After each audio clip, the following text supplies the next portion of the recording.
A'udzubillahiminasyaitonirrajim. Bismillahirrahmanirrahim. Assalamualaikum warahmatullahi wabarakatuh. Alhamdulillahirabbil alamin. Wa bihi nasta'in ala umuruddin ya waddin. Wassalatu wassalam ala asrofil anbiya'i wal mursalin wa ala alihi wa sahbihi ajmain amma ba'du.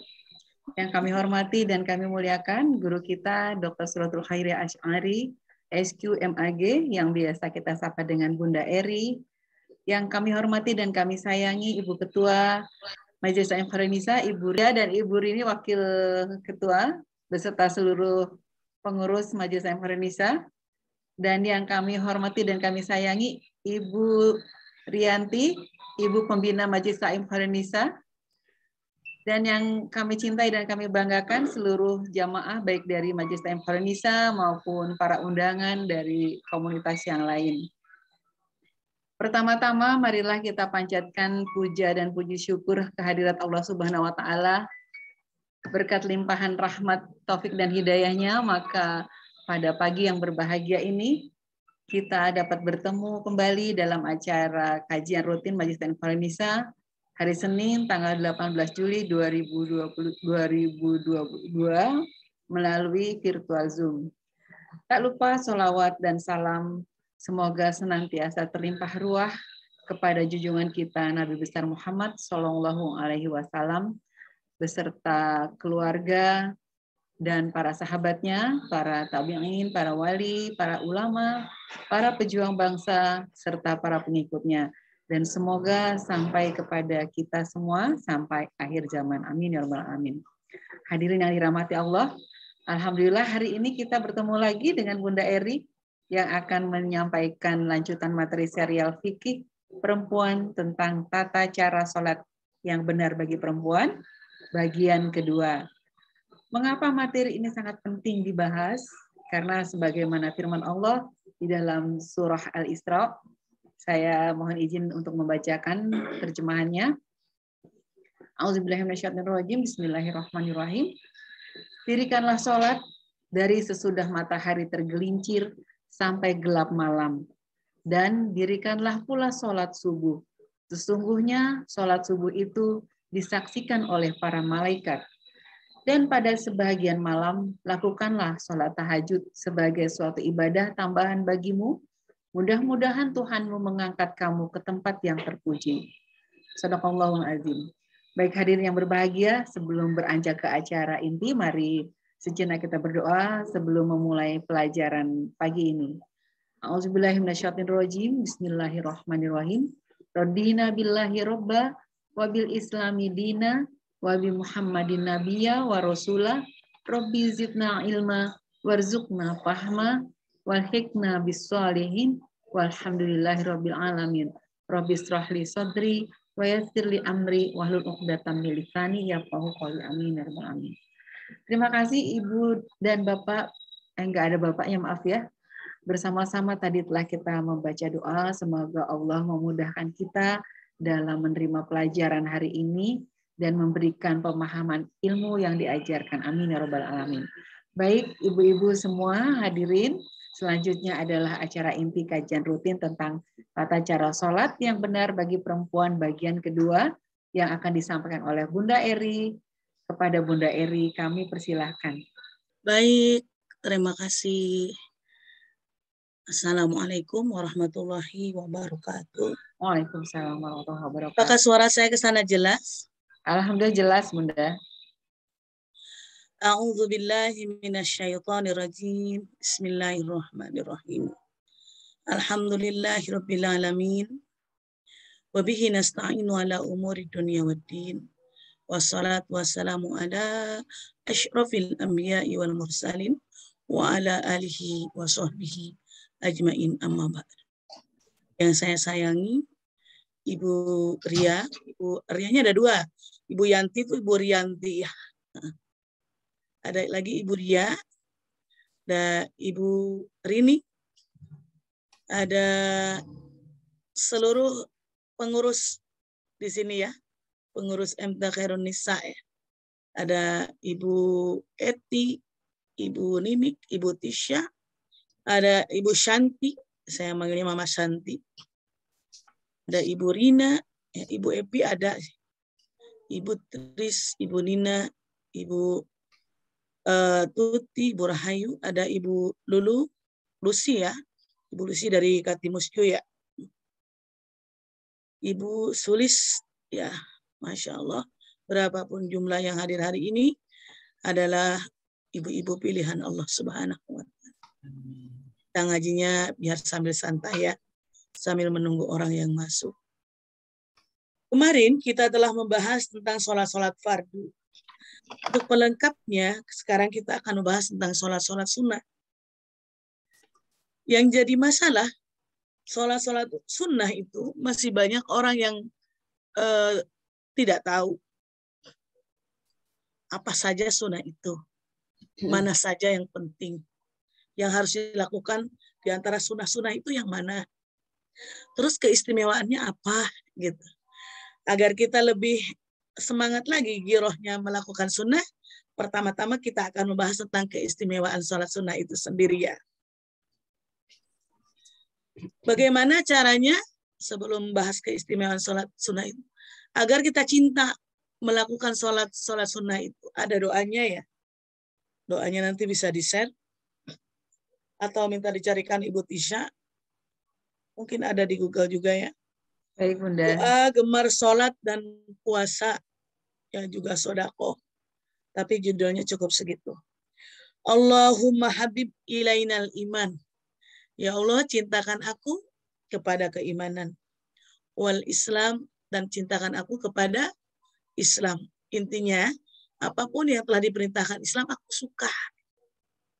Aku cinta dan aku lakukan semua hukum-hukumnya. Termasuk sholat sunnah ini. Ya. Kedepannya ada wassaum.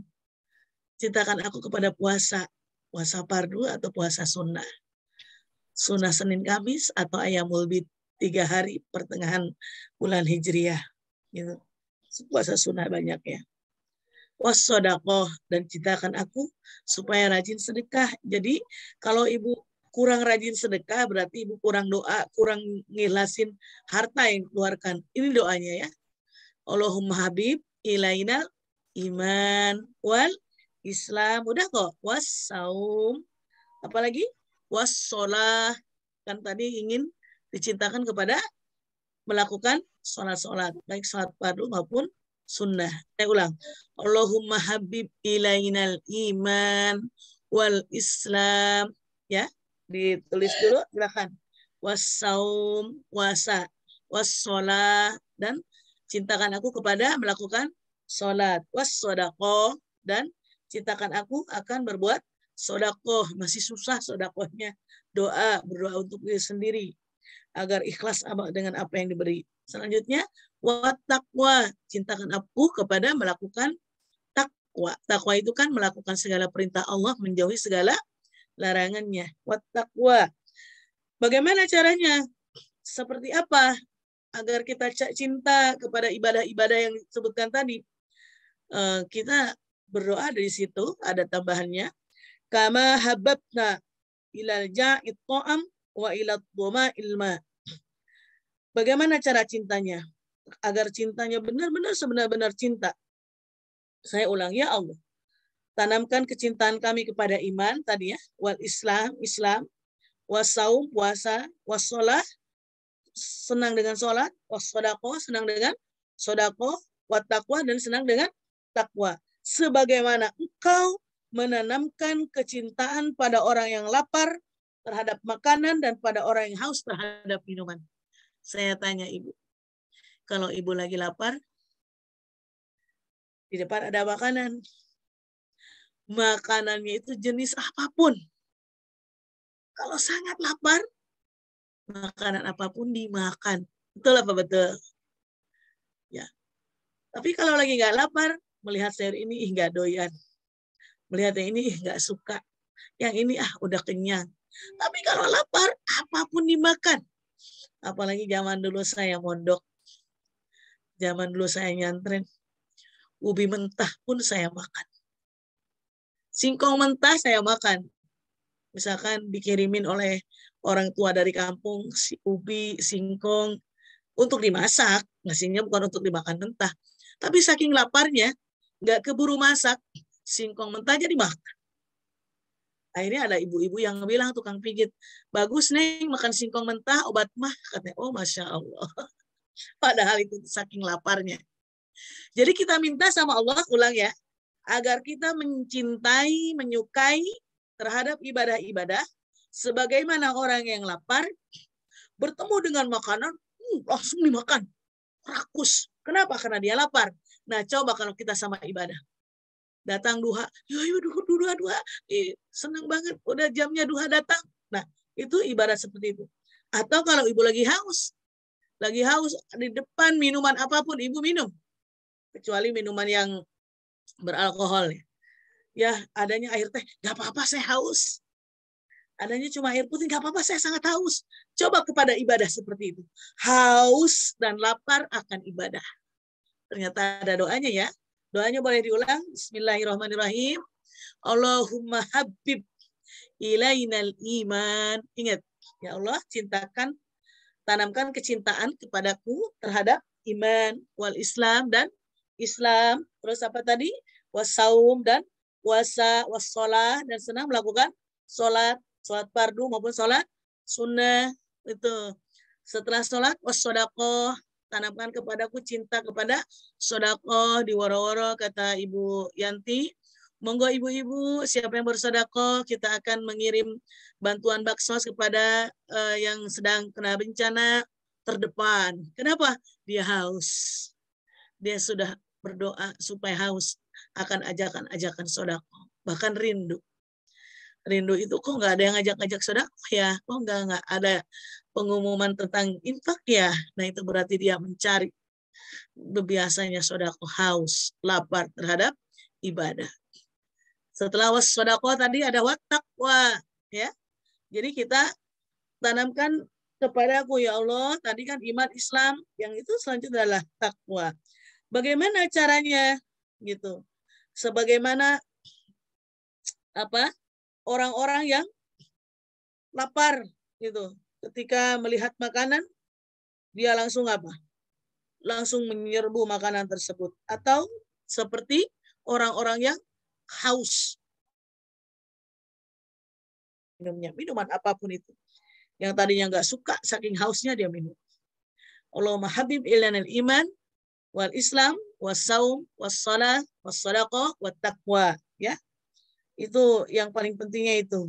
Terus, ke selanjutnya, kama hababta, sebagaimana engkau tanamkan kesukaan kepada seseorang, ilal ja'i, kepada seorang yang lapar, atau ama terhadap makanan, wa ilal dhoma, dan terhadap orang yang haus, alma, kepada air.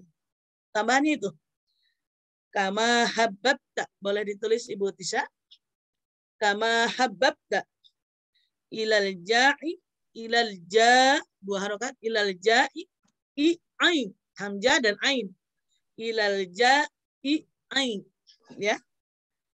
Kama hababna ilal ja'i, ain, to'am. Jadi maf'ul ya, to'am itu. To'am ya Bunda? To'ama ya. To'ama. Ya. To'ama. To'ama. Ilal ja'i, ain. Ada hamzah, ada ain. Ilal ja'i, to'ama. Ain. Ya. At-to'ama, ilal ja'i, to'am, kalau dibaca begitu.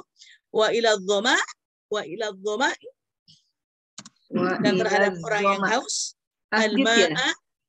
Sebentar, ila zoma. Ya, wa ila dhoma. Wa ila zoma. Wa ila zoma. Tasdid ya, ada tasdid ya. Zoma ilma'a. Zoma ilma'a. Al-ma'a kata mufradatnya. Ilma'a. Ya, al-ma' itu air. Ma itu artinya ma'an, air. Hamzah ya. Pakai hamzah. Kama Allahumma habib ilainal iman wal Islam. Ingat ya? Oh, ilainal Islam. Ya. Sudah ditulis ya? Wasaum. Ya. Nanti dikoreksi lagi Bunda. Allahumma habib ilainal imana wal islama. Ilainal imana. Wassauma wassalata wassadaqata wattaqwa. Kama hababta ilal ja'ni ta'ama wa ilal dhama'i dhoma ilma. Gitu. Kalau kita kurang-kurang, kok saya nggak suka ya sholat sunnah. Yang penting fardu ya sudah. Kok saya nggak suka ya puasa sunnah. Yang penting saya puasa Ramadan. Kok saya nggak suka ya melakukan sedekah. Kecuali saya melakukan zakat. Kok saya nggak begitu suka ya kalau nggak di ini banget. Ya, yang penting saya berzakat dari harta yang saya punya. Cukup segitu. Itu berarti kecintaan kita terhadap iman, Islam, dan takwa masih kurang. Mari kita cek. Caranya gimana? Doa yang tadi. Supaya kecintaannya lebih terhadap ibadah-ibadah. Ibadah-ibadah penting tadi itu ya. Allahumma habib ilainal imana wal islama was sawma was salata was sadaqata wat taqwa kama habbabta. Ingat ya, kama habbabta gitu. Ilal ja'i'ai. Ja'i'ai. Ya, lapar. To'ama. Ya. Ilal ja'i'it to'ama. Wa ilal dhoma'il ma'a. Ila ja'i'an to'ama gitu. Ja'i'i. Karena ila itu membuat harus kasroh di depan. Ila Ilal ja'i'ai. Ilal ja'i'it to'ama.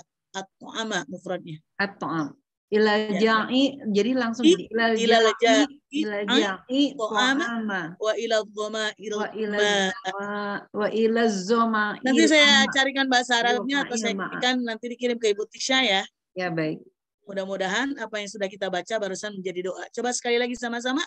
Bismillahirrahmanirrahim. Allahumma habib ilainal iman wal islam was-saum was-salata. Was-salata jangan lupa ya. Was-sadaqata. Was-taqwa.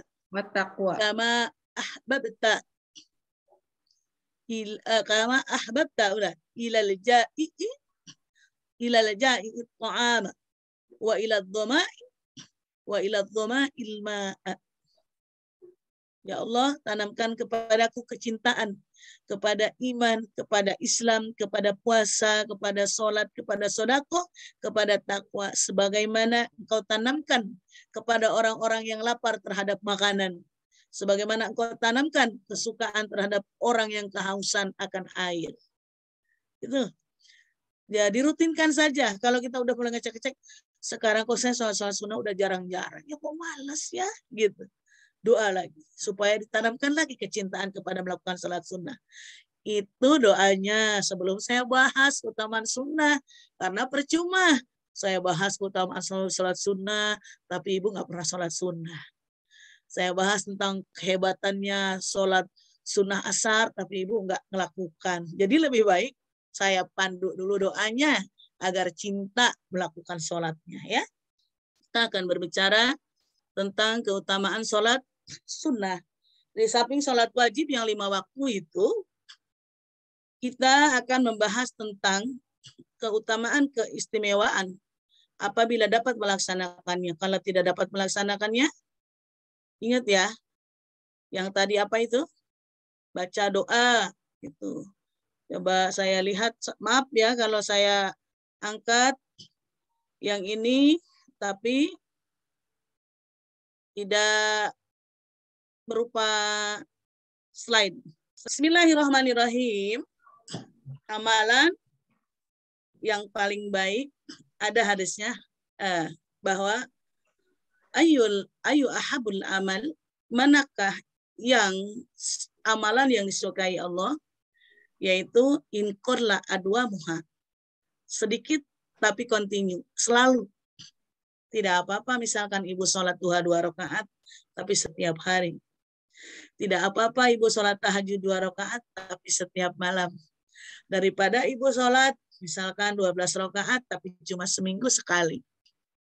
Atau misalkan ibu hanya sholatnya sebanyak-banyak tapi sebulan sekali. Jadi kata Rasulullah, Allah menyukai amalan inqalla adwa muha. Meskipun sedikit tapi continue.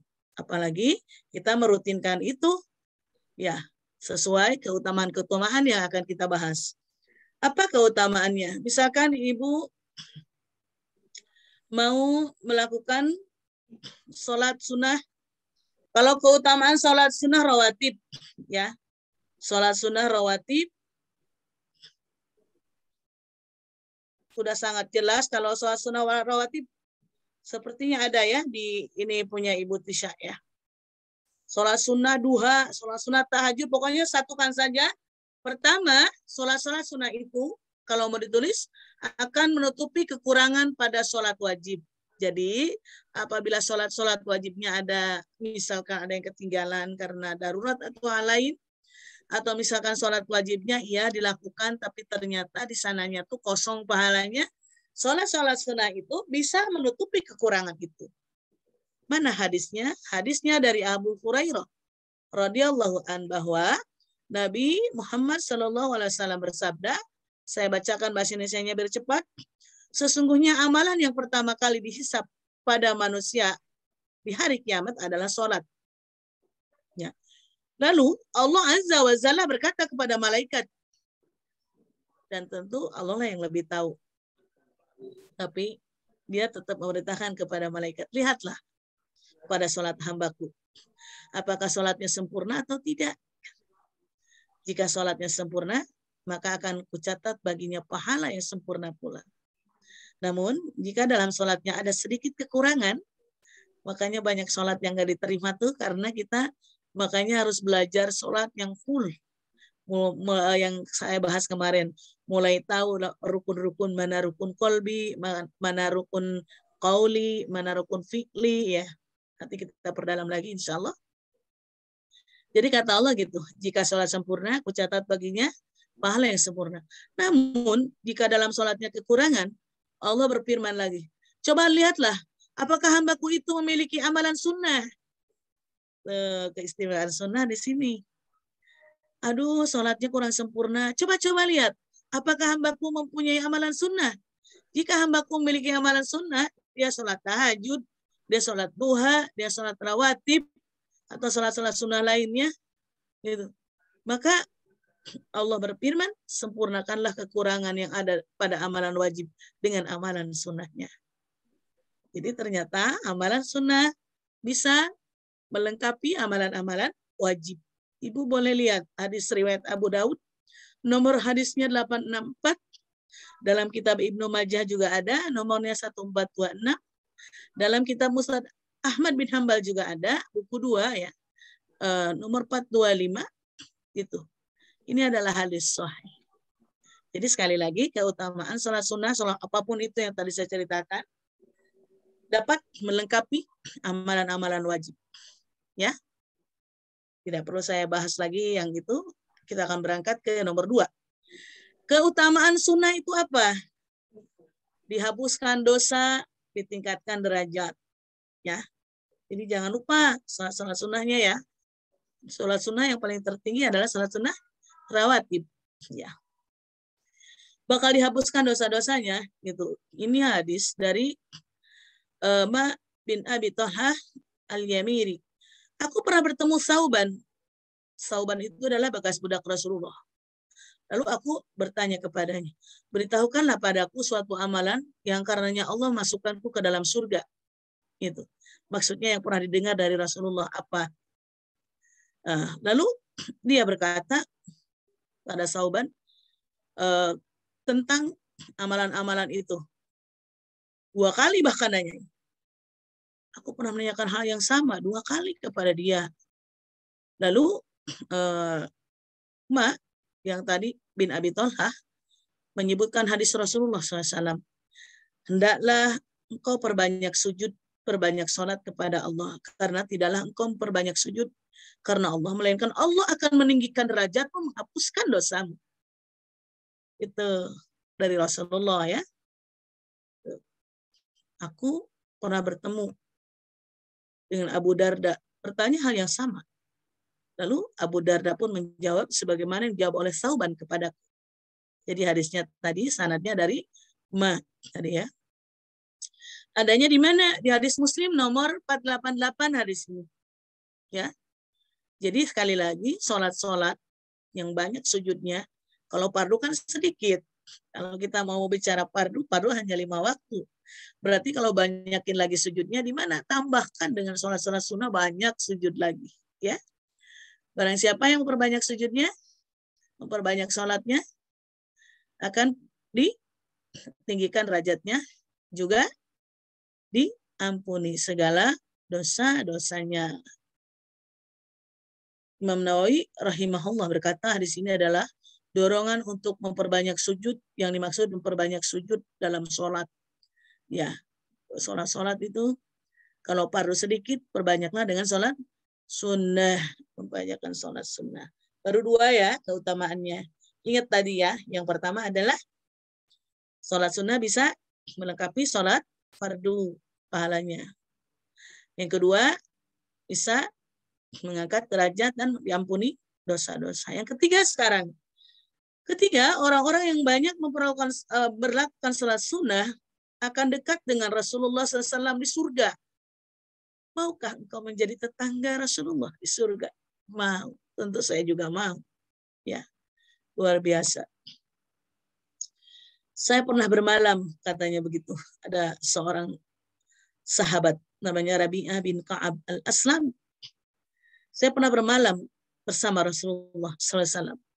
Lalu aku membawakan air wudhunya dan air untuk buang hajatnya. Lalu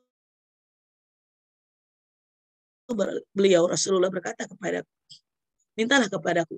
Maka aku berkata, aku hanya minta agar aku bisa menjadi teman dekatmu di surga ya Rasulullah. Jadi karena sahabat ini sudah membawakan air wudhu, membantu membawakan untuk buang hajat, airnya dibawa. Itu bisa jadi kalau saat perang, saat apa kan gitu, mengambil air dari mana. Sahabat-sahabat biasanya adalah orang-orang yang terkemuka yang paling dahulu untuk membantu Rasulullah.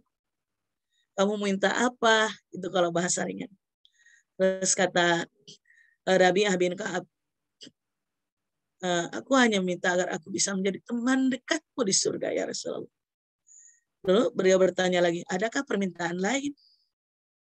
Kalau ditanya gitu, indah banget ya sama Rasulullah. Lalu aku menjawab, tidak, itu saja. Maka beliau menjawab, bantulah aku untuk mewujudkan keinginanmu dengan banyak melakukan sujud, memperbanyak sholat. Jadi Rasulullah SAW aja tidak merasa sok surga. Agar kau bisa menjadi teman dekatku juga, bantu aku. Agar apa? Agar aku bisa mewujudkan keinginan banyak melakukan sujud, banyak sholat. Hadisnya ada dalam hadis Muslim nomor 489 ya. Luar biasa. Ingin sekali menjadi tetangga Rasulullah di surganya Allah. Keempat, orang yang ngebanyakin sholat, sujud, harus tahu bahwa sholat adalah sebaik-baik amalan, baik sholat fardu maupun sholat sunnah. Sebaik-baik amalan. Masih dari Sauban, bahwa Rasulullah bersabda, kata Rasulullah, istaqimu, beristiqomahlah. Kalian sekali-kali tidak dapat istiqomah dengan sempurna. Ketahuilah, sesungguhnya amalan kalian yang paling utama adalah sholat. Tidak ada yang menjaga wudhu, melainkan dia adalah seorang mukmin. Banyakin jaga wudhu, ya. Tapi orang yang jaga wudhu kan pasti mau sholat. Gitu. Bukan hanya wudhunya aja. Hadis ini terdapat dalam kitab Ibnu Majah nomor 277, kitab Ahmad tapi buku 5. Hadisnya nomor 276. Kelima, apa keistimewaan orang-orang yang rajin sholat? Ya, orang yang rajin mengamalkan amalan sholat sunnah, dia dan pasti orang yang mengamalkan sholat sunnah sudah pasti melakukan sholat fardu ya. Bukan karena mendengar keistimewaannya sunnah, banyakin sunnahnya baru ditinggalkan. Itu sangat tidak mungkin. Itu adalah hoax ya. Karena orang yang sudah melakukan sunnah itu pasti sudah melakukan sholat fardu. Ya. Akan menggapai derajat wali di sisi Allah. Masa iya? Oh iya, Allah yang bilang. Silakan mau dicari ayatnya. Surah Yunus 6263. A'udzu billahi minasy syaithanir rajim. Inna awliya Allahi la khaufun 'alaihim wa la hum yahzanun. Ada yang mau baca Ibu Tisha biar hidup suasananya? Saya udah baca 62, silakan baca 63. Ya. Silakan Ibu-ibu, ada yang sudah siap surah Yunus ayat 63. 62 dan 63. A'udzubillahi minasyaitonirrajim. Bismillahirrahmanirrahim. Ala inna awliya Allahi la khawfun alaihim wa la hum yahzanun. Alladzina amanu wa kanu yattaqun. Boleh diteruskan? Teruskan nomor berapa, Bu? 64. 64. Lahumul busyara fil hayatid dunya wa fil akhirah la tabdila li kalimatillah dzalika huwal fawzul azim. Masya Allah, tabarakallah. Bagus sekali bacaannya. Perhatikan artinya ya. Kenapa orang-orang yang memperbanyak sujudnya, karena sholat sunnah itu kan banyak banget juga sujudnya. Dia dimasukkan ke golongan hamba-hamba Allah yang derajatnya wali. Dan orang-orang yang derajatnya wali itu siapa saja, Bu? Jangan bilang wali itu ulama ya. Wali itu ya pilihan yang dipilih Allah dari golongan apapun. Ya. Itu para nabi itu udah jelas wali dan kenabian. Tapi orang-orang yang wali belum tentu nabi. Paham ya? Jadi wali itu kan derajatnya tinggi ya, tapi siapa saja yang dipilih Allah menjadi wali kita tidak tahu. Ya. Orang-orang yang rajin mendekat kepadanya, Allah yang nilai, bukan kita. Ala inna awliya Allahi la khaufun alaihim wa lahum yahzanun. Orang-orang yang banyak sholatnya itu hatinya udah tentram, udah tenang. Allah yang bilang. Dia sudah tidak punya lagi punya penyakit was-was, nggak ada sengsara, dia tenang hidupnya. Mereka alladzina amanu wa kanu yattaqun, itu orang-orang yang selalu beriman dan bertakwa. Karena bertakwa itu melakukan perintah Allah, menjauhi larangannya. Itu perintah Allah. Misalkan sholat tahajud, wa minal laili fatahajjad bihi nafilatan lak, Al-Qur'an. Sunnah yang udah ditentukan Allah dalam Al-Quran. Sepertiga malam kau tahajudlah. Berarti kalau dia melakukannya, dia termasuk wali Allah. Amin ya Allah ya Rabbal Alamin. Dan para aulia Allah itu, para orang-orang pilihan Allah, wali Allah itu artinya ya. Lahumul busyra. Mereka itu mendapat kegembiraan. Ayat 64-nya. Fil hayati, dalam kehidupan dunia, wa fil akhirah, dan apalagi kehidupan akhirat, dia punya kebahagiaan. La tabdila li kalimatillah dzalika huwal fawzul azim. Masyaallah. Tidak ada perubahan atau pergantian pada janji Allah. Janji Allah itu pasti. Ya, itu ingat. Jadi kalau kita bangun malam susah, aduh, malam dingin sekali. Tapi ingat, Allah bilang, janjiku itu pasti akan dibalas dengan kebaikan. Masya Allah. Bangkit lagi girohnya, semangatnya untuk melakukan sholat sunnah tahajud. Dzalikal fawzul azim. Masya Allah. Itu adalah benar-benar kemenangan yang agung. Jadi seperti itu. Itu nomor berapa tadi, Bu? Keistimewaannya? Nomor 5. Ya. Itu. Setiap orang mukmin beriman, bertakwa, dialah wali Allah. Saya ulang. Mau dicari kitabnya, tadi kan Al-Qurannya, kejelasan yang lebih jelas ada di kitab Majmu' Al-Fatawa, buku 224.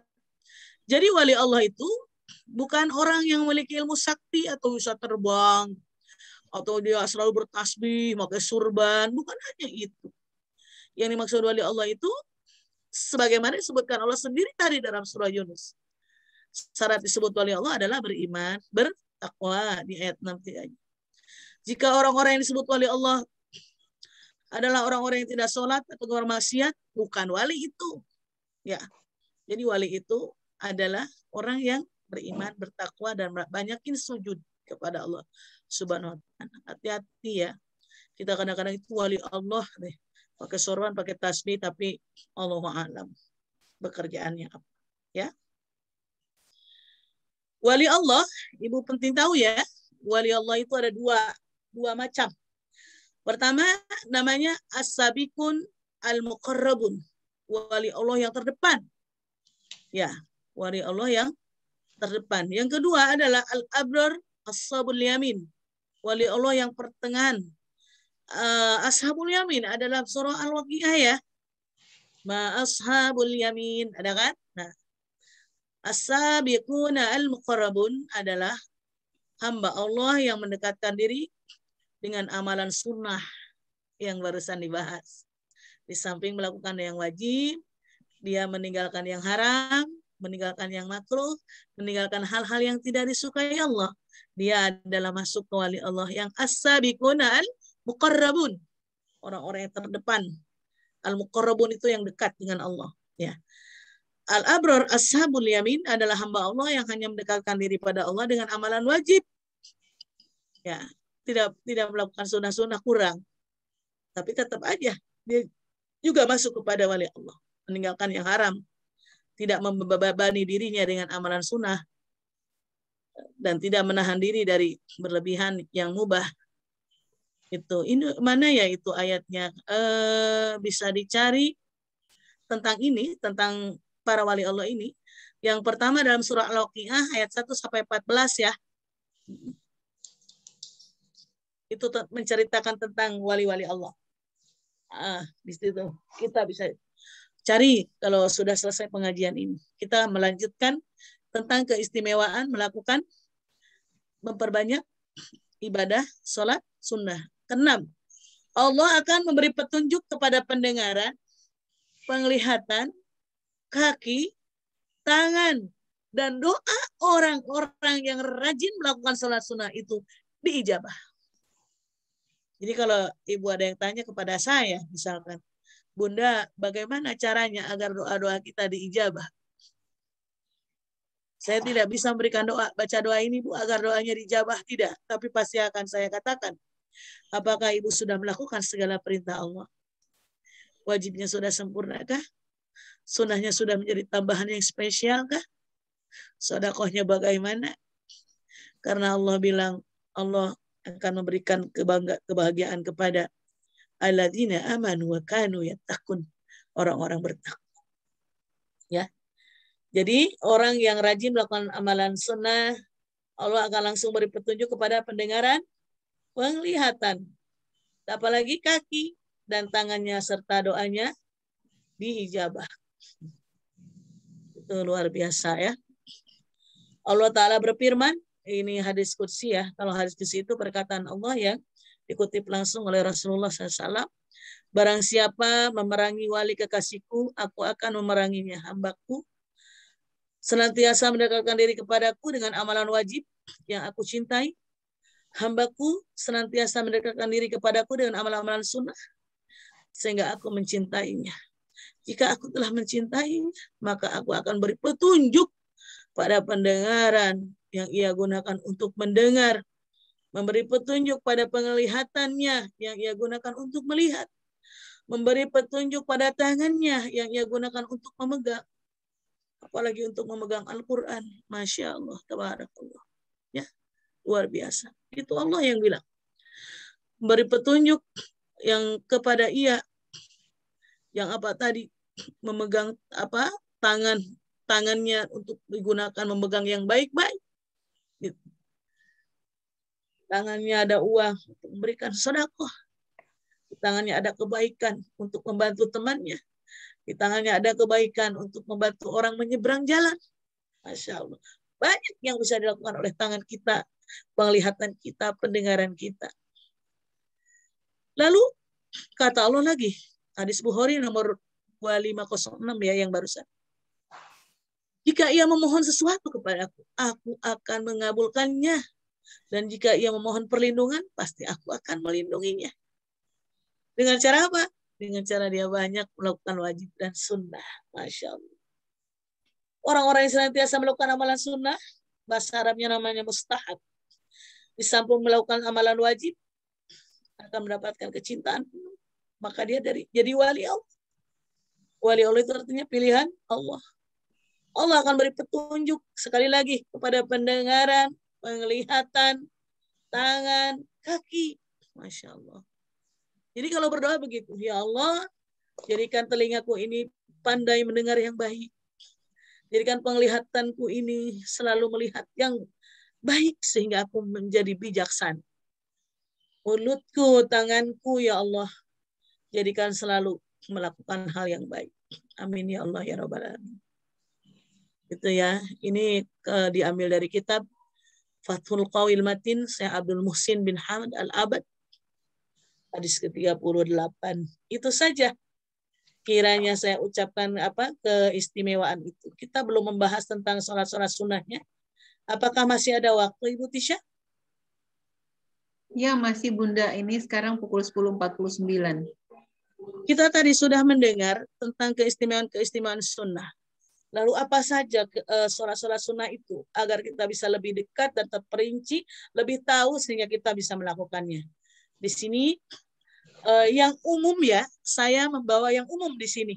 Ya, saya tidak membawa dengan aliran atau apa, saya bawa yang umum aja. 18 macam sholat sunnah. Ada sholat sunnah wudhu, perhatikan ya di sini. Ada sholat tahiyatul masjid. Sudahkah Ibu pernah melakukan sholat tahiyatul masjid? Baik itu di Indonesia ataupun sedang safar ke Masjidil Haram, ke Masjid Nabawi. Sholat sunnah rawatib, sholat sunnah duha, tahajud, istikharah, hajat mutlak kebanyakannya. Banyaknya sholat sunnah mutlak. Awabin, taubat, tasbih, tarawih, witir, sholat Aid, sholat sunnah gerhana. Sholat Id itu hanya ada di Idul Adha dan Idul Fitri. Sholat minta hujan apabila sedang kemarau. Ya, sholat sunnah qobliyah Jumat apabila Jumatan. Ada juga sholat sunnah isyraq atau syuruk, sholat terbit matahari. Ini sholat-sholat sunnah itu. Ya. Jadi kalau Ibu mau mendapatkan keistimewaan yang 6 tadi, lakukan ini. Bisa di-share nanti setelah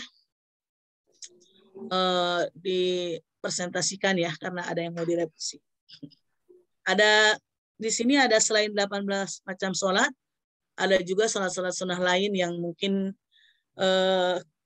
jarang dibahas. Sunnah raghaib, ada yang masih melakukan sholat sunnah nisfu Sya'ban, ada ya. Ada sholat sebelum akad nikah. Kalau saya ini memasukkannya ke sholat mutlak yang ini. Ya. Ada sholat sunnah ikhram, tawaf, sunnah syukur, ya.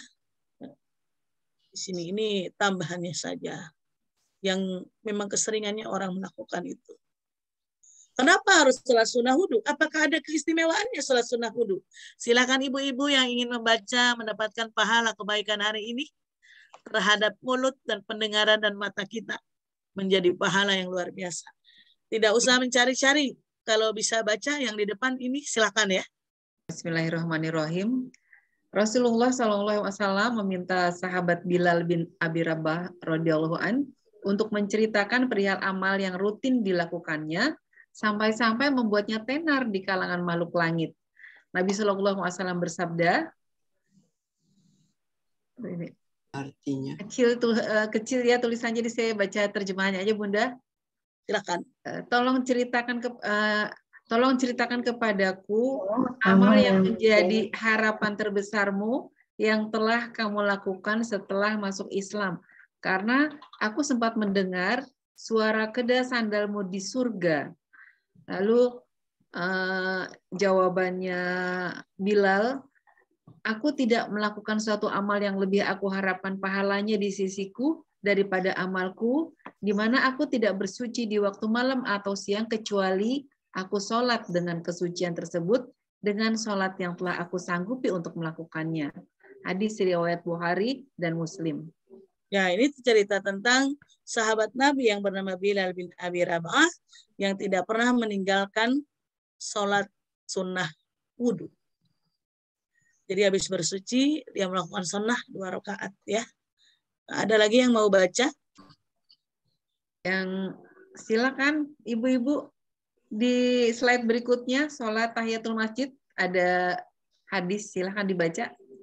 Ya, terima kasih. Sholat tahiyatul masjid dilaksanakan secara munfarid atau sendiri ketika memasuki masjid sebelum duduk dalam rumah ibadah. Rasulullah SAW dalam hadisnya yang narasikan Abu Qatadah RA. Artinya, jika salah seorang dari kalian masuk masjid, janganlah duduk sehingga sholat 2 rakaat.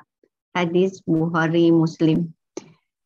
Keutamaannya, pertama, diangkat derajat dan dihapuskan kesalahannya. Sabda Rasulullah SAW, sholat seseorang di dalam masjid dengan berjamaah akan dilebihkan dengan 25 derajat dari sholat yang dikerjakannya di rumah dan di pasar. Sesungguhnya salah seorang di antara kalian jika berwudu kemudian menyempurnakannya lalu mendatangi masjid, tidak ada keinginan yang lain kecuali untuk sholat, maka tidaklah ia melangkah dengan 1 langkah pun kecuali Allah akan mengangkatnya 1 derajat dan terhapus darinya 1 kesalahan hingga ia masuk masjid. Imam Bukhari nomor 537 dan Muslim nomor 714. 2. Golongan orang yang menyucikan diri, firman Allah dan surat At-Taubah 108. Janganlah engkau melaksanakan sholat dalam masjid itu selama-lamanya. Sungguh masjid yang didirikan atas dasar takwa. Sejak hari pertama adalah lebih pantas engkau melaksanakan sholat di dalamnya. Di dalamnya ada orang-orang yang ingin membersihkan diri. Allah menyukai orang-orang yang bersih. Barakallahu. Ya, udah dipahami ya. Itu intinya janganlah engkau bangun masjid kalau kau tidak sholat di dalamnya, maksudnya ya. Jadi kecuali engkau melaksanakan sholat di dalamnya. Jawabannya ada di depan. Jadi itu adalah tentang sholat tahiyatul masjid. Coba ada lagi yang mau membaca ini? Bismillahirrahmanirrahim. 3. Sholat sunnah rawatib. Sholat sunnah rawatib yang dikerjakan sebelum qobliyah dan kalau sesudah sebelum namanya ba'diyah. Qobliyah dan sesudah namanya ba'diyah. Sholat fardu. Keseluruhannya ada 22 rakaat dalam 1 hari.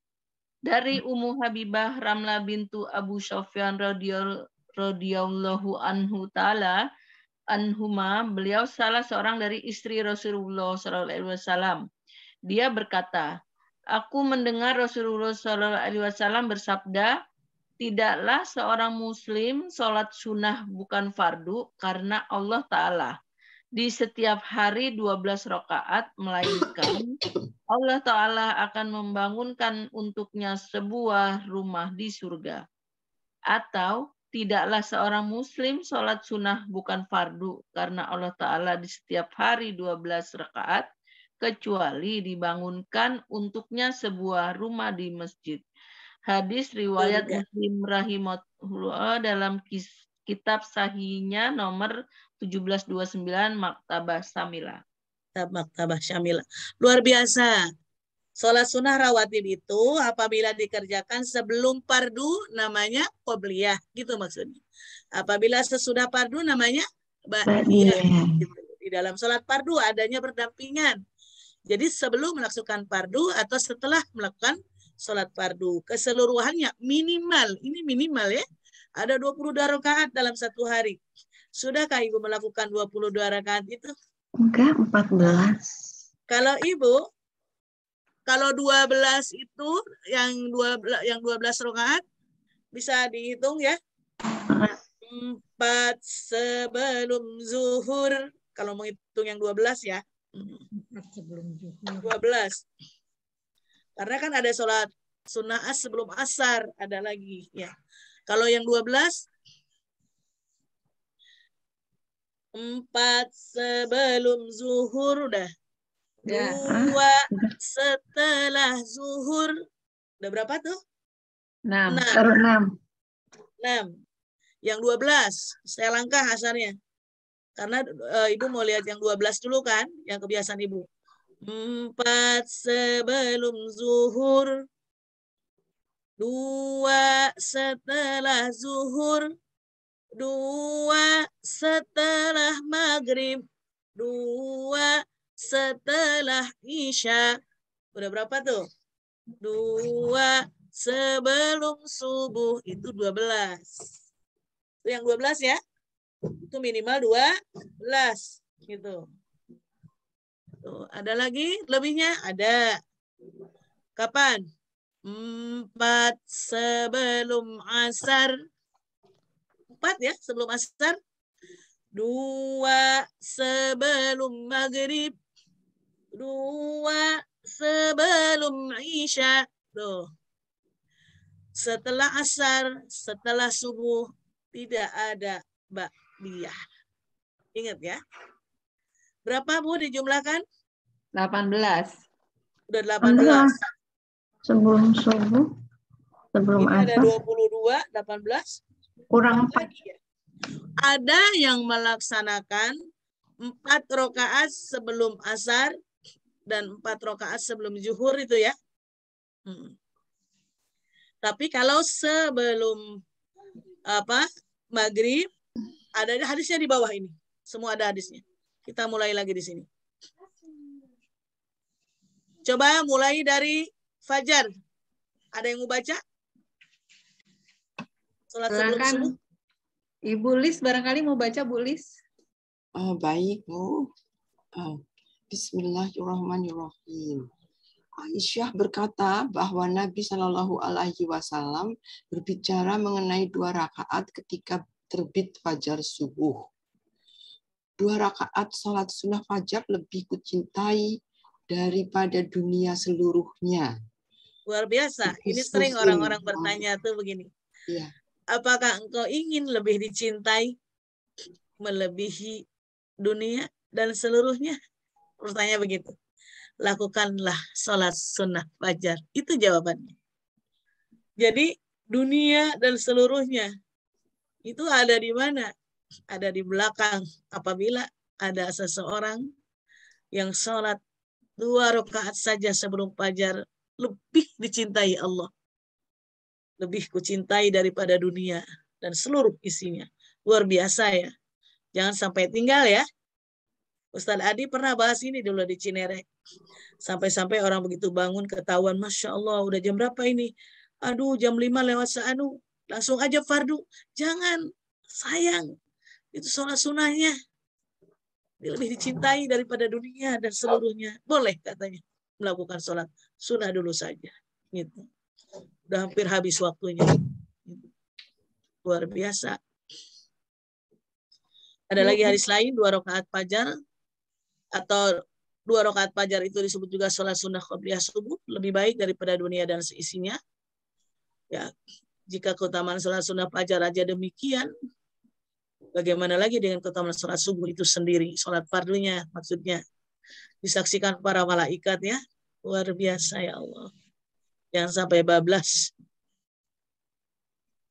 Banyak ya hadisnya di sini. Sesungguhnya Rasulullah SAW membaca ketika sholat sunnah qobliyah surah Al-Kafirun, surah Al-Ikhlas. Pilihan ibu-ibu banget. Memudahkan. Iya. Mari, ini kemana nih sekarang? Zuhur ya? Zuhur. Ada yang mau baca? Ya, silakan Ibu. Yang lainnya Bu Santi, barangkali mau baca Bu Santi. Silakan bahasa Indonesianya aja, nggak apa-apa. Bismillahirrahmanirrahim. Dari Aisyah radhiyallahu anha, ia mengatakan, Nabi Shallallahu Alaihi Wasallam biasa melakukan sholat qobliyah zuhur 4 rakaat di rumahnya. Kemudian beliau keluar, lalu sholat mengimami orang-orang, lalu masuk ke rumahku. Kemudian melakukan sholat 2 rakaat. Beliau pun melakukan sholat maghrib, mengimami orang-orang, kemudian memasuki rumahku, lalu melakukan sholat 2 rakaat. Dan beliau mengerjakan sholat isya, mengimami orang-orang dan masuk ke rumahku. Kemudian melakukan sholat 2 rakaat. Luar biasa. Air Muslim dan air Muslim. Rasulullah itu sholat-sholat sunnahnya di rumah, Ibu. Makanya dibilang kalau misalkan kalau misalkan rumahnya tidak dipakai sholat fardu, minimal rumahnya dipakai sholat sunnah. Karena sholat sunnahnya Rasulullah SAW pun pulang ke rumah untuk melakukan sholat sunnah. Itu luar biasa itu. Jadi biar rumahnya hidup gitu. Rasul pulang ke rumah melakukan sunnah maghrib, sunnah isya. Ada lagi yang mau baca? Boleh artinya ya. Bismillahirrahmanirrahim. Dari Ali bin Abu Thalib radhiyallahu an berkata, Nabi Shallallahu alaihi wasallam biasa melakukan salat 4 rakaat sebelum asar. Beliau memisahkan di antara 4 rakaat itu dengan salam terhadap para malaikat yang didekatkan serta kepada kaum muslimin dan mukminin yang mengikuti mereka. Saya pernah ditanya, Bunda, kalau sholat sunnah asar yang 4 atau sholat zuhur yang 4 itu bisa nggak dilangsungkan? Saya pernah jawab dengan hadis ini. Rasulullah aja meskipun melakukan yang 4 rakaat, ia memisahkan 2-2. Tujuannya, salam yang pertama Rasulullah menghormati para malaikat yang didekatkan kepada kaum muslimin. Dan yang kedua, yang didekatkan itu yang didekatkan malaikat yang dekat, maksudnya ya, malaikat muqarrabin. Di sini ya ala malaikatil muqarrabin. Kalau terjemah suka kayak gitu. Artinya salam yang pertama sebagai penghormatan kepada malaikat muqarrabin, malaikat yang dekat dengan Allah, ya. Yang kedua, salam yang kedua, wa man tabi'ahum minal muslimin wal mu'minin. Penghormatan kepada kaum muslimin dan mukminin. Masya Allah. Jadi nggak bisa langsung 4 ya. 2, Bunda. 2 ya, 2 salam, ya. 2 salam, Bunda. Betul. Dipisahkan ya. Ya. Karena Rasulullah juga melakukannya demikian. Yang pertama sebagai salam pertama penghormatan kepada malaikat muqarrabin. Yang kedua penghormatan kepada muslimin dan mukminin. Masya Allah, kita dihormati oleh Rasulullah Shallallahu Alaihi Wasallam.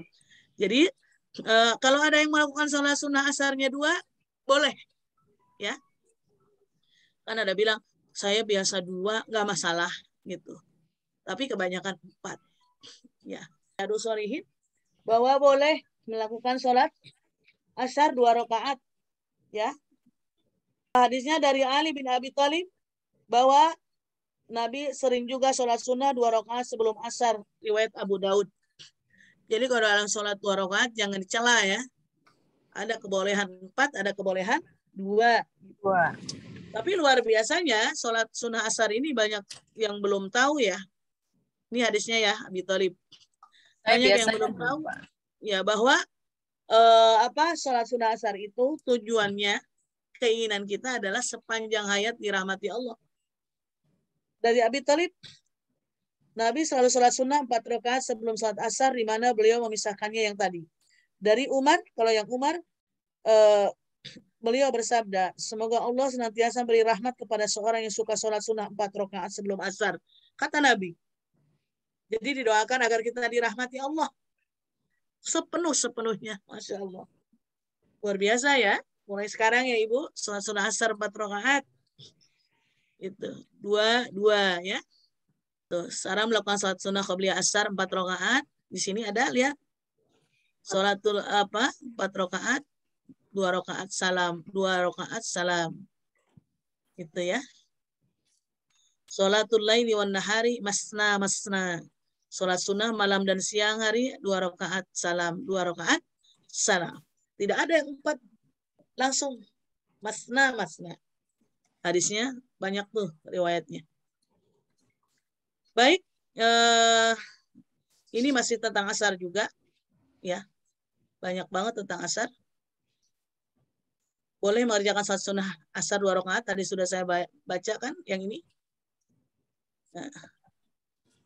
Lalu ini juga banyak hadisnya ya. Sholat sunnah itu sebaiknya kapan? Sholat itu sebaiknya adalah antara 2 azan. Artinya antara azan dan qomat. Paham ya Bu? Dan hadisnya yang mengatakan sholat sunnah sebelum maghrib juga ini. Bahwa Nabi mengatakan ada sholat sunnah di antara azan dan qomat. 3 kali nyebutnya. Nih, secara tekstual yang maksud di sini adalah sholat qabliyah asar 2 rakaat. Boleh. 4 juga sangat dianjurkan. Ya. Waktunya kapan? Antara 2 azan. Azan dan iqomah. Di situ kita sholat sunnah asarnya. Lalu selanjutnya disunahkan melaksanakan sholat sebelum maghrib. Ada yang mau baca barangkali silakan. Ada yang perlu kebagian baca, kebagian pahala hari ini, Masya Allah. Hadis tentang sholat sunnah sebelum maghrib. Disunahkan melaksanakan sholat sunnah sebelum maghrib bagi siapa yang mau. Yang dikerjakan sebelum maghrib tersebut adalah 2 rakaat. Hadis Abdullah bin Muqafal al-Muzani bahwa Nabi Shallallahu Alaihi Wasallam bersabda, kerjakanlah sholat sunnah sebelum maghrib 2 rakaat. Kemudian beliau bersabda lagi, kerjakanlah sholat sunnah sebelum maghrib 2 rakaat bagi siapa yang mau. Karena hal ini dikhawatirkan dijadikan sebagai sunnah. Hadis riwayat Abu Daud nomor 1281, Syekh Al-Albani mengatakan bahwa hadis ini sahih. Dalam Sahih Bukhari disebutkan, sholat sunnahlah sebelum maghrib, beliau mengulangnya sampai 3 kali dan mengucapkan pada ucapan ketiga, bagi siapa yang mau, karena dikhawatirkan hal ini jadikan sunnah. Hadis Maksudnya menjadi sunnah kudu banget ya. Karena sunnah itu ada 2. Ada sunnah mu'akkad, ada sunnah ghair mu'akkad. Ini penting saya bahas ya. Sunnah mu'akkad. Sunnah tuh yang kudu banget tadi ada 12 di awal ya. Yang 4 sebelum zuhur ya. 2 setelah zuhur, 2 setelah maghrib, 2 setelah isya, 2 sebelum subuh. Itu adalah mu'akkad. Ada lagi ghair mu'akkad. Ghair mu'akkad ini perkataan Rasulullah ada bilang bagi siapa yang mau. Tapi jangan salah. Kata-kata Rasulullah yang bilang bagi siapa yang mau, berarti kalau yang melakukannya itu adalah orang yang istimewa. Jadi jangan mentang-mentang ada perkataan Rasulullah bagi siapa yang mau, kita abaikan. Kan Rasul bilang juga yang mau aja. Padahal di balik perkataan Rasulullah itu, yang mau itu yang orang istimewa. Masya Allah. Yang mau sholat 4 rakaat sebelum asar, ada 2 rakaat sebelum maghrib, 2 rakaat sebelum isya. Kenapa? Karena baina sholat, antara sholat ada 2 rakaat. Hadisnya sudah jelas banget. Antara sholat ada sholat sunnah, gitu. Antara sholat fardu ada sholat sunnah. Seperti itu. Itu adalah tentang ini banyak juga hadisnya ya. Kalau sholat sunnah setelah asar tidak ada ya. Tidak ada. Ini hadisnya. Jangan sampai orang melakukan sholat setelah asar.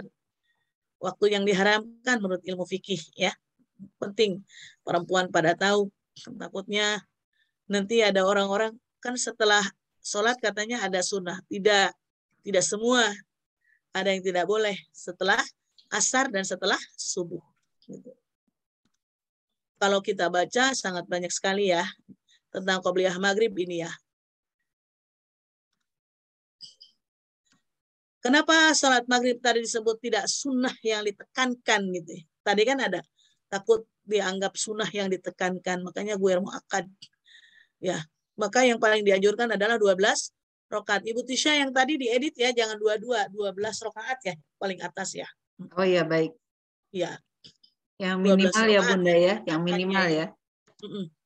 Yang ditekankannya. Tapi orang-orang yang melakukan sholat yang bilang tadi Rasulullah barang siapa yang mau, ternyata di situ ada keistimewaan tersendiri karena Rasulullah melakukannya. Rasulullah melakukan sunnah-sunnah itu banyaknya di rumah. Kenapa? Karena takut orang-orang menyangka itu adalah sunnah yang harus ditekankan. Tidak mungkin Rasulullah sampai bengkak-bengkak kakinya kalau sholatnya sedikit ya Bu. Sampai ditanya sama Ibunda Aisyah, ya mengapa kakimu sampai bengkak seperti itu? Melakukan sholat-sholat sunnah yang banyak. Bahkan sholat sunnahnya tidak diketahui umat di rumahnya. Rasulullah bilang itu adalah bentuk syukurnya kepada Allah karena Rasulullah sudah dijaminkan yang baik-baik oleh Allah. Jadikanlah sholat-sholat sunnah ataupun fardu sebagai bentuk syukur kita kepada Allah Subhanahu wa Ta'ala. Gitu. Ada yang membaca tentang sunnah Isya? Silakan. Bismillahirrahmanirrahim. Dalam bab ini termasuklah hadisnya Ibnu Umar radhiyallahu anhuma yang lalu. Lihat hadis nomor 1095.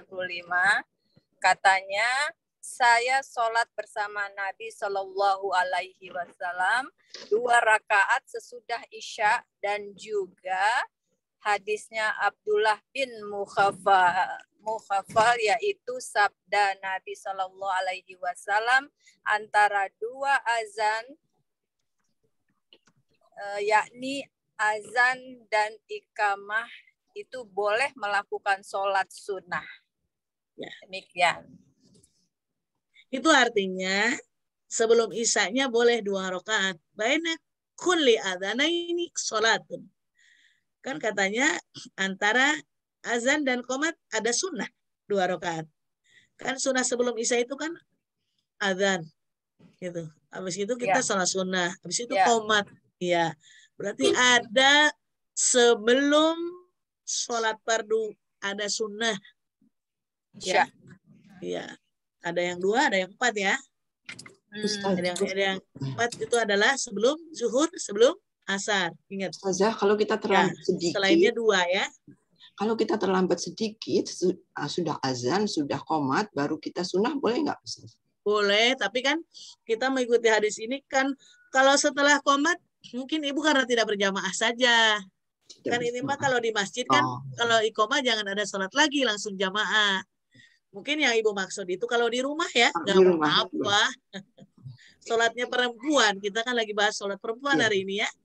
Iya, mau lewat seperti tadi yang saya sebutkan. Bangun jam 5 lewat, azan sudah, qomat sudah. Mau sholat subuh, tapi pengen sholat sunnah fajar. Saking pentingnya fajar, nggak apa-apa, fajar dulu baru sholat subuh. Padahal azan dan iqomah sudah lewat. Sholatnya perempuan di rumah. Boleh, Ibu. Ibu mau sholat jam 1, sholat fardu zuhur juga boleh sunnah sebelumnya. Ya. Kalau hadis-hadis ini mengikuti Rasulullah, karena Rasulullah di masjid. Paham ya? Paham. Ya, kalau karena setelah iqomah, karena mau jamaah berdiri, nggak mungkin ada sholat. Kalau ini kan sholat perempuan di rumah. Ya. Bagus pertanyaan Ibu. Ya, untuk mungkin yang lain juga di benaknya ada yang bertanya yang sama. Kadang nggak terdengar juga dari masjid. Yo, gimana ya, qomat udah lewat, saya baru mau sunnah di rumah, nggak apa-apa sholat di rumah. Iya. Kalau di masjid karena setelah iqomah tidak ada sholat sendiri, langsung semua berdiri. Ya. Penting ya, seperti itu. Gak apa-apa sholatnya jam 1 tetap ada sunnah. Ya. Itu kecuali bangun jam 6. Udah habis waktu suruk itu mah. Jangankan sunnah, fardunya aja. Kalau menurut ada pada bagian Syekh Nawawi itu bilangnya udah masuk kodo itu mah. Tapi kalau menurut Abu Hanifah sholat saja, bisa-bisa kita nutup-nutup hordeng pura-pura malam ya. Jangan dibiasakan ya. Bismillahirrahmanirrahim. Dari Buraidah al-Aslami radhiyallahu anhu, Nabi Shallallahu Alaihi Wasallam bersabda, manusia memiliki 360 sendi, diwajibkan untuk bersedekah. Sedekah untuk setiap sendinya. Para sahabat bertanya, siapa yang mampu melakukan demikian? Wahai Nabi Allah. Nabi bersabda, cukup dengan menutup dahak yang ada di lantai masjid dengan tanah dan menghilangkan gangguan dari jalanan. Apabila engkau tidak mendapatinya, maka lakukanlah 2 rakaat sholat duha yang itu bisa mencukupimu. Ini membahas tentang sholat sunnah duha. Jadi sholat sunnah duha itu istimewa, luar biasa. Barang siapa yang sholat sunnah duha, 2 rakaat saja. Seakan-akan dia sudah bersedekah untuk seluruh sendi, 360 sendi dalam tubuh, ikut bersedekah. Hal lainnya yang bisa dilakukan, menyapu jalanan, takut ada beling, takut ada kotoran yang dilewati orang. Atau ada orang-orang yang berdahak sembarangan. Kita tutupi tanah, takut licin. Gitu. Kan sekarang udah jarang ya. Kalau di kampung saya masih ada. Maka kakek saya sampai umurnya 125 tahun masih selalu minta turun ke bawah karena ada jalanan kampung yang menuju kampung lain. Sementara di situ selalu banyak pohon yang sudah kering itu kan jatuh. Kalau di Bogor namanya itu koleang. Ya, daun-daun kering yang sudah di bawah. Disapu sama beliau, diambil pakai tangannya, ditaruh ke sebuah tempat sampah gitu yang terbuat dari bambu. Jadi kita cucunya tuh suruh membawa dia ke bawah. Mau ngapain, Mbah? Kita bersihkan jalanan. Kalau pagi, karena di waktu duha itu. Kita bersihkan jalanan supaya orang-orang lewat tidak merasa kesulitan. Takutnya ada benda-benda tajam. Masya Allah. Ternyata membersihkan jalanan itu termasuk bersedekah. Dengan 360 sendi kita bergerak. Maka itu doa tadi bagus ya kalau kita bisa melakukan sodakoh. Sodakoh itu tidak hanya berupa uang, tapi juga seperti ini, membersihkan jalanan dari kotoran, ada dahak, ada ingus, ada apa, dibersihkan, luar biasa. Terus di sini termasuk keistimewaan adalah orang yang melakukan sholat sunnah duha, dia termasuk bersodakoh dengan 360 sendinya. Itu keistimewaan sholat duha. Jadi kalau sholat duha ibu bilang minta rezeki, menurut saya kurang tepat. Kurang tepat. Saya lebih suka kita sholat duha itu karena hendak bersodakoh. Iya kan? Kalau melihat hadis ini. Salah sih enggak, hanya kurang tepat. Ibu mau sholat duha, iya nih, biar dikasih rezeki. Kayak di background saya nih, doa Nabi Musa mohon limpahan rezeki. Doa tuh. Rabbi inni lima anzalta ila min khairin fakir. Tuh, ada ya. Doa Nabi Musa. Jadi kalau sholat duha, itu adalah lebih tepatnya, ya Allah saya belum sodako hari ini, sodakonya dengan apa? Dengan sholat sunnah duha. 360 persendian saya, termasuk sudah bersedekah. Tapi bukan berarti ibu jadi pelit ya. Kalau gitu uang saya aman. Cukup sholat duha saja. Itu lain ceritanya. Jadi kalau tidak ada kemampuan, sholat duha itu sudah termasuk bersedekah untuk setiap sendinya. 360 sendi ya, sholat duha, Masya Allah. Waktu yang paling afdol untuk sholat duha itu jam berapa, Ustazah? Kalau matahari sudah sepenggalan. Sepenggalan. Ya. Kalau abdol ya. Kalau ikhtiar biasanya jam 8-9 ya. Waktu ikhtiar namanya, waktu pertengahan. Karena di waktu abdol itu barangkali ibu dalam perjalanan kerja atau ibu-ibu dalam memasak untuk suaminya, ya kan? Itulah. Ini perempuan hubungannya. Sebetulnya jam 7 saja sudah duha sekarang ya. Matahari sudah naik satu sepenggalan. Itulah waktu duha. Kasihku Rasulullah SAW mewasiatkan aku untuk tidak meninggalkan 3 perkara. 3 perkara katanya. Ini wasiat ya dari Rasulullah. Pertama, puasa 3 hari di setiap bulan. Kalau belum puasa, doanya yang tadi ya. Ingat. Allahumma habib ilainal iman wal Islam was saum, supaya suka melakukan puasa sunnah. Lalu sholat duha. Nah, jangan sampai tinggal. Dan tidak tidur sampai aku sholat witir. Sholat witir. Banyak ya sholat sunnahnya ya. Tadi ada 18 ya. Tidak mungkin saya bahas karena sekarang sudah 11.24. Tapi ibu boleh melihat slide-slide di depan ini ya. Tentang duha ini ya. Ada lagi sholat awabin ya. Ya, sholat awabin ketika anak unta merasakan terik matahari panasan. Ya, sholat malam, loh. Sholat tahajudnya, sholat sebelum fajar, semua berkesinambungan. Ya, sholat-sholat sunnah ini. Hai orang berselimut, bangunlah pada sebagian malam agar kita bisa melakukan sholat sunnah tahajud. Al-Muzammil 1-4. Ya. Yang disebutkan di Al-Quran hanya sholat tahajud ya Ustazah? Betul. Yang sangat dekat derajatnya. Paling utama. Iya. Lihat di sini ya, semua sholat-sholat itu. Iya. Sebaik-baik puasa setelah puasa Ramadan adalah puasa pada bulan Muharram. Sebaik-baik sholat setelah sholat wajib adalah sholat malam. Tuh. Sebaik-baik ada sholat malam. Luar biasa. Silakan sambil ada yang bertanya Ibu Tisha. Ustazah. Silakan ibu-ibu kalau ada yang mau bertanya langsung raise hand. Iya. Silakan. Ya, silakan Bu Lis. Ya, Ustazah. Sholat witir itu ada yang melakukannya sesudah sholat isya. Ada pula yang melakukannya sesudah sholat tahajud. Bagaimana? Dua-duanya boleh? Dua-duanya boleh. Tapi satu kali saja ya, jangan dua-duanya. Oh, satu kali salah saja. Satu. Salah satu. Oke. Ya. Terima kasih Ustazah. Ya, boleh. Ada lagi? Malah itu menjadikan kerutinan ya, supaya kita tidak akan tinggal witir.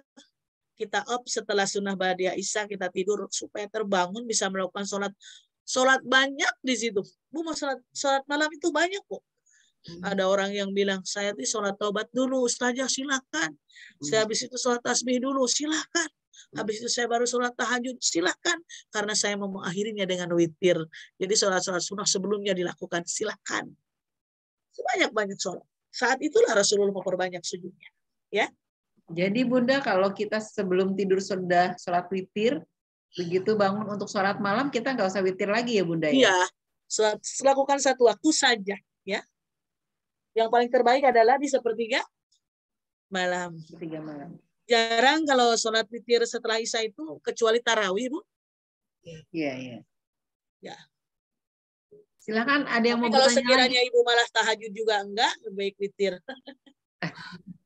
Iya, Namun iya. enggak, witirnya ketinggalan. Karena orang yang nggak pernah sholat witir itu makruh ya. Iya. Silakan ibu-ibu yang mau bertanya. Luar biasa ya keutamaan tahajud agar Ibu girohnya semakin semangat bangun malam, mengangkat derajat. Pada sebagian malam dirikanlah sholat tahajud Al-Isra 79 ya, wa minal laili fatahajjad bihi nafilatan lak. Supaya ada ibadah tambahan bagimu. Kalau kenapa diangkat derajat? Karena Allahnya mengatakan semoga Tuhanmu mengangkatmu ke tempat yang terpuji. Jadi jembatan masuk surga. Wahai kalian manusia, sebarkanlah salam. Berikanlah makanan. Sambunglah tali silaturahmi. Di pengajian ini berpengaruh silaturahmi. Dan sholatlah ketika manusia terlelap tidur pada waktu malam. Kata Allah, kata Rasulullah, ya kata Allah pasti dia akan masuk surga dengan selamat. Hadis riwayat Ibnu. Orang-orang yang sudah sholat malam dijadikannya rendah hati. Masya Allah. Dia tidak bisa sombong. Karena Al-Furqan itu surah 25 ya. Ayat 63, 64. Adapun hamba-hamba Tuhan yang maha pengasih adalah orang-orang yang berjalan di bumi dengan sangat rendah hati. Apabila orang-orang bodoh menyapa mereka dengan kata-kata menghina, nyinyir, musimnya sekarang ya, banyak yang nyinyir, tapi mereka mengucap salam. Dan orang-orang yang menghabiskan waktu malam untuk beribadah kepada Allah, mereka bersujud dan berdiri. Mereka akan diberikan rendah hati. Ya, sholat malam juga menjaga kesehatan pernapasan, meningkatkan kekebalan tubuh, menjaga kesehatan rohani, dan dikabulkannya doa. Tadi kan saya sudah bahas di awal. Orang yang sering sholat sunnah itu doanya dikabulkan ya, ada. Dan dapat menenteramkan hati dan pikiran. Ala bizikrillah, sesungguhnya zikir kepada Allah itu tatmainnul qulub, akan menenteramkan jiwa. Dalam surah Ar-Ra'd ada. Baik, ada yang mau nanya? Silakan Bu yang mau bertanya. Assalamualaikum Bunda Erin. Waalaikumsalam warahmatullahi wabarakatuh. Silakan Ibu. Saya mau tanya, ini kalau misalnya saya wudunya tuh udah nggak punya wudu, jadi misalnya terus mampir ke di jalan, mampir ke masjid, tapi saya udah nggak punya wudu, saya jadikan wudu dulu. Terus udah gitu saya mau menjalankan sholat wudu, itu berarti habis saya wudu dulu ya, wudu baru tahiyat, baru sholat tahiyat sunnah masjid. wudu itu berarti sudah wudu. Iya. Terus yang kedua, katanya kalau saya kan insya Allah, alhamdulillah kalau Ibu masuk masjid orang lebih baik sholat tahiyatul masjid, sunnahnya dapat ya. Iya, tapi kalau wudu dulu, maksudnya ini yang pertanyaan saya. Sholat sunnah wudu itu apabila momen-momennya Ibu, misalkan mau sholat sunnah wudu, waktunya banyak, Ibu sholat sunnah wudu, sholat tahiyatul masjid, tapi memang sholat sunnah wudu itu habis wudu, begitu. Iya, gitu maksud saya. Iya. Alhamdulillah.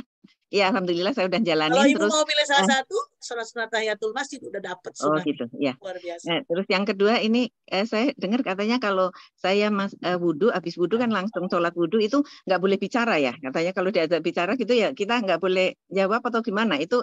Ya, tapi tidak harap sih Bu. Kalau kepentingan penting banget bagaimana? Oh gitu, iya. Karena terus kan maaf itu bukan dalam sholat yang tidak boleh bicara itu di dalam sholat. Bicara terus bahasa maaf, lain selain bahasa sholat. Oh iya. Terus maaf ini satu lagi. Terus yang ketiga itu saya kan kalau ini saya di rumah, tapi saya itu kalau habis subuh berjamaah, terus saya di rumah saya nunggu sampai suruk. Terus saya sholat suruk gitu, tambah 15. Misalnya suruknya jam 6 gitu, saya tambah 15 menit terus saya sholat suruk. Terus Berarti itu sholat suruh itu kan katanya juga itu awal duha ya. Jadi terus saya awal terbit matahari. Terbit matahari. Oh ya. Kalau duha terus, sepenggalan matahari. Oh, sepenggalan. Terus udah gitu saya jadi duhanya kan misalnya sekarang surupnya kan agak siang ke sini jadi jam 6. Iya, biasanya ada di kalender Ibu ya. Iya, lihat ada. Kalender waktu Isra. Iya. Iya, terus saya duhanya jadi agak siang dikit ya. Kalau misalnya jam 8 kok kependekan gitu, nggak apa-apa. Nggak masalah, tapi Nggak apa masalah. Ibu betah gitu nunggu sampai jam 8. Kalau memang sudah matahari sepenggalan, Ibu duha aja. Iya, nggak apa-apa ya. 15 menit dari Isra kan? Iya. Ya kan udah sholat surup. Iya. Terus udah gitu misalnya mau pergi jam 8 gitu, jadi terus setengah 8 saya duha lagi, nggak apa-apa ya? Kedeketan atau gimana? Nggak apa-apa? Nggak masalah, sholat duha itu Nggak kan masalah. Beberapa rakaat banyak. Oh iya. Terus satu lagi ini kan ada atau sholat sunnah lain yang tadi ada di atas. Yang dibolehkan pada pagi hari ya. Iya. Terus ini saya kan selama ini maaf Ustazah, saya selama ini kalau sholat duha juga saya baca sholat setelah duha itu yang Allahumma inna duhaika yang seterusnya itu. Terus udah gitu sama kok ada yang bilang katanya jangan baca surat doa itu karena itu kayaknya saya beritahu memaksa. pada Ibu. Ya. Doa itu tidak haram yang tadi yang Allahumma inna duhauka itu memang bukan dari Rasulullah tapi itu sebuah doa yang kisah perempuan ya kebetulan. Itu adalah perempuan yang soleh di zaman itu, solihah, permohonannya seperti itu. Asal Ibu tahu bahwa itu doa bukan dari Nabi, tapi Ibu baca untuk meniru teksnya. Maaf, doa bahasa apapun diterima oleh Allah. Apalagi yang udah disusun seperti Allahumma inna duhauka itu kan dapat menyusun seseorang yang sering berdoa begitu kepada Allah. Asal Ibu tahu aja bahwa itu bukan dari Rasulullah ya. Nah, terus saya baca juga doa yang Allahumma firli wa tub alayya innaka tawwabur itu 100 kali, betul ya? 100 kali itu memang baca ada ulang zikir itu kan lebih baik. Ada ini dalilnya, Ustazah, maaf. Ada yang 100 kali itu yang Allahumma firli wa tub alayya. Maaf, kalau misalkan Ibu membaca berapa kali, itu biasanya resepnya seorang ulama. Bacalah kalau Allahumma firli itu mah kaitannya kepada mohon ampun. Mohon ampun itu minimalnya 100 kali. Kan itu mohon ampun isinya. Jadi nggak apa-apa minimal 100 kali kan? Iya. Itu paling minimal. Gitu. Jadi nggak apa-apa ya kalau dihitung sampai 100 kali nggak apa-apa. Karena mohon ampun kan? Ya. Mohon ampun kan makasih. Gitu. Ya, makasih Ustazah Heri. Sama-sama Ibu. Dicicil juga boleh ya Bunda ya. Ya. Bacanya. Terima kasih. Ya, silahkan yang mau bertanya lagi. Kalau masih ada, silahkan. Saya boleh Bu Tisa? Iya, boleh Hermawati, silahkan. Assalamualaikum Ustazah. Waalaikumsalam warahmatullahi wabarakatuh. Saya masih agak kurang jelas tentang sholat awabin. Iya. Itu aja Ustazah, terima kasih. Assalamualaikum. Baik, saya bahas kembali sholat sunnah rawatib. Sholat sunnah rawatib terbagi dua. Maaf Bunda, Ustazah, sholat awabin. Sholat awabin. Sunnah awabin. Sholat awabin ya. Sholat awabin dipakai oleh sebagai golongan-golongan tertentu. Dilakukan habis maghrib. Bahkan ada sholat namanya hifdzil iman. Ya, para guru-guru sufi biasanya sholatnya itu. Jadi sholat awabin 2 rakaat. Habis itu sholat mohon dijaga iman. Masuknya ke derajat sholat mutlak Ibu. Ya, terima kasih. Baru mendengar ya sholat awabin ya? Sudah mendengar, cuman kurang jelas gitu. Ini lebih jelas lagi. Ya, jadi itu sholat masuknya ke jenis sholat mutlak ya? Ya. Biasanya dilakukan ba'da maghrib. Ya. Sebelum Isya ya Bunda ya? Ya, ba'da maghrib aja. Iya. Ba'da sebelum masuk waktu Isya maksudnya gitu, sebelum masuk waktu Isya. Ya betul. Jadi itu kalau jenis-jenis sholatnya masuk ke sholat mutlak ya. Itu biasanya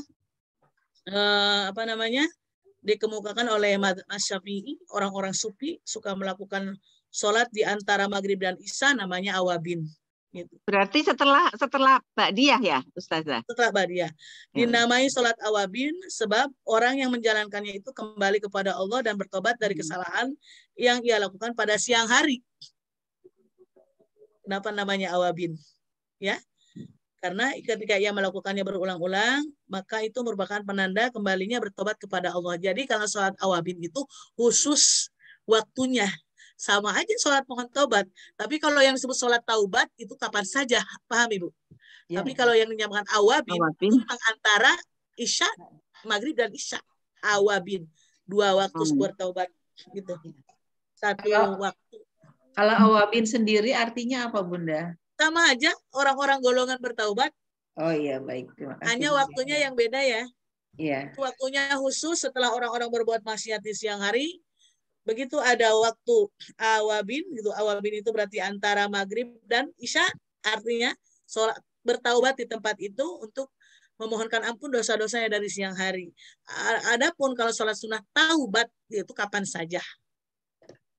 Makasih. Ya. Sudah paham ya Ibu?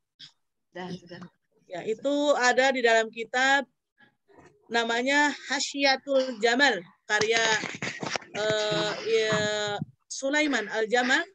Itu dicetak, kitabnya bahasa Arab, dicetaknya di Beirut. Pencetaknya Darul Fiqh, itu tentang menjelaskan tentang sholat awabin itu. Sholat awabin itu nama lainnya sholat ghaflah. Apa sholat ghaflah? Sholat setelah lalai. Karena pada umumnya cenderung lalai di siang hari antara maghrib dan isya. Kita beristirahat dari segala aktivitas, lalu kita sholat awabin. Hanya waktu ya. Kenapa orang-orang itu sering sholat awabin? Karena ada hadis-hadisnya yang mengatakan keutamaan. Sama dengan hadis yang keutamaan yang saya tadi ceritakan. Diangkat derajatnya, tidak bersedih, jaminan surga, mendapat amalan yang baik, ya. Itu dalam kitab Ibnu Majah nomor 277 dan Ahmad 276. Tentang salat awabin itu. Bagaimana Ibu, sudah jelas? Sudah Ibu. Terima kasih. Masih ada lagi yang mau bertanya? Sekarang sudah pukul... Assalamualaikum Ustazah. Oh ya, waalaikumsalam. Silakan. Mau bertanya tadi tentang sholat taubah dengan wudhu. Itu boleh digabung tidak? Pada waktu Ba'da Isya lebih baiknya sholat awabin. Antara maghrib dan isya udah disediakan sholatnya. Digabungkan dengan yang mana? Enggak, maksud saya sholat taubah sebelum sholat tahajud, saya biasanya boleh, ada yang melakukannya boleh. Jadi taubah dengan wudhu digabung itu. Boleh. Bukan digabung sholatnya ya, waktunya. Iya. Ya, makasih saja. Ya, orang-orang sering begitu bertanya ke saya. Saya pertama itu begitu saya bangun saya wudhu, lalu saya sholat sunnah wudhu. Setelah sholat sunnah wudhu saya sholat taubat. Setelah saya sholat taubat, ada yang mengatakan saya sholat tasbih. Jadi sholat tahajud itu saya lakukan paling akhir sebelum witir. Karena kan setelah witir tidak ada sholat lagi. Bagus Ibu, namanya tetap qiyamul lail. Amin. Tetap sholat malam namanya. Iya. Luar biasa. Karena sepertiga malam itu malaikat rahmat sedang bertebaran. Memohonkan ampun untuk kita, juga mengaminkan apa yang kita inginkan pada saat itu. Ya. Amin. Ya. Baik, silakan ada lagi atau kita sudahi? Sekarang pukul 11.40 Bunda. Ya. Ini ada hadis di sini, apabila ia terbangun dan menyebut nama Allah, tentang tahajud masih. Lalu terurailah satu simpul. Intinya kan kita itu ada 3 ikatan ya di tengkuk kita. 3 ikatan itu namanya buhul, tali-tali yang dipasang oleh syaitan. Ketika bangun, ikatan satu terurai. Ya, ikatan yang diikat setan, kemalasan. Apabila kita berwudu, terurailah satu simpul lagi. Ikatan satu lagi. Kemudian apabila ia sholat, maka 3-tiganya sudah terurai. Habis itu kita udah semangat kepada Allah SWT. Maka dia di pagi hari keadaan segar, bersih jiwanya. Jadi kalau bangun tidur, makanya kenapa kita suka berat? Ada buhul di sini. Ya, di tengkuk kita ada buhul-buhul, 3 buhulnya, simpulnya. Itu dengan apa diobatinnya? Langsung bangun, udah 1 keluar. Kalah dia. Lalu wudhu, 2 ikatan terbuka. Lalu 3 ikatan terbuka. Lalu sholat 3. Maka pagi hari keadaan segar dan bersih jiwanya. Allah, tabarakallah. Semua sunnah-sunnah itu memang Allah yang memandu kepada Rasulullah SAW. Tidak ada yang Rasul mengarang-arang sendiri. Dan ada keistimewaannya, ya, luar biasa. Ada tujuannya. Allah memberikan perintah-perintah itu kepada Rasulullah SAW. Termasuk ada sholat istikharah, ya. Sholat istikharah aja dibolehkan untuk meminta kepada Allah agar kita diberi irhas. Apakah ini baik atau tidak. Banyak, ya. Sunnah hajat, sholat mutlak, kapan saja selama tidak ada waktu terlarang untuk mengerjakan sunnah. Kalau ba'da asar nggak boleh, ba'da subuh nggak boleh. Sholat isyraq aja 20 menit dari subuh, ya, sudah mau matahari. Sholat sunnah mutlak tanpa adanya sebab. Orang-orang kadang pengen sholat aja. Saya lebih bilang sholat sunnah mutlak itu banyaknya sholat syukur, ya. Sholat awabin, ada awabin tadi, ya. Ibu tadi yang bertanya tentang awabin. Ya, saya. Kasihku telah mewasiatiku dengan 3 hal untuk tidak aku tinggalkan. Witir sebelum tidur, 2 rakaat sholat duha. Ya. Dan ia adalah sholat yang ketiga, sholat awabin. Sholatnya orang-orang taat kepada Allah. Awabin itu awab artinya, ya. Karena tapi sholatnya sholat, tapi jenis sholatnya sholat bertaubat, ya. Bertobat dari lalai. Karena habis lalai. Kalau awabin itu sendiri artinya sholatnya orang-orang taat kepada Allah. Awab. Gitu. Pernah kan Nabi Daud disebut nikmal Nabi Ayub, ya, nikmal abdu innahu awab. Sesungguhnya orang-orang yang paling nikmat itu adalah Nabi Ayub. Kenapa? Karena dia orang yang taat kepada Allah. Bunda, sholat awabin itu minimal 2 rakaat, ya Bunda, ya? Ya, 2 rakaat, memang 2 rakaat. Oh, memang 2 rakaat. Soalnya ada yang saya baca kayaknya ada yang 6 rakaat itu. Yang 6 rakaat sholat hifdzil iman, ya? Oh, itu. Ada ya. lagi namanya. Orang sufi itu. Kalau ya, orang-orang yang masih melakukan ispu Syaban itu, ada rangkaiannya itu sholat hifdzil iman, sholat awabin. Oh, ya baik benar. Dari Ba'diyah itu 6-nya. Ba'diyah 2, awabin 2, hifdzil iman 2.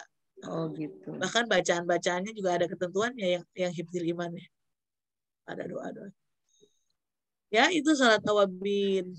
Orang-orang yang taat kepada Allah. Mereka bertaubat setelah melakukan lalai di siang hari. Nama lainnya adalah sholat gofil. Iya, baik. Bunda, apa masih mau dibuka pertanyaan? Ini sudah 11.44. Kita sudahi dulu, ya. Sudahi, baik. Baik, terima kasih Bunda. Alhamdulillah, Masya Allah, ya, ilmunya banyak sekali. Tadi dari pukul 10 sampai siang ini sudah menjelang zuhur. Kita harus akhiri. Mudah-mudahan apa yang disampaikan oleh Bunda bisa kita amalkan untuk kita sebagai ibadah tambahan sehari-hari. Termasuk oleh saya sendiri, ya. Mudah-mudahan saya bisa kita semua mudah-mudahan dimampukan Allah, ya. Tadi diberi doa. Doanya Bunda. jangan lupa, ya. Ya. Saya bacakan ulang doanya nih supaya kita bisa lebih semangat lagi untuk melaksanakan sholat sunnah dan ibadah-ibadah sunnah yang lain. Bismillahirrahmanirrahim. Allahumma habib ilainal iman wal islam wasaum wassolata wasodaqota wa taqwa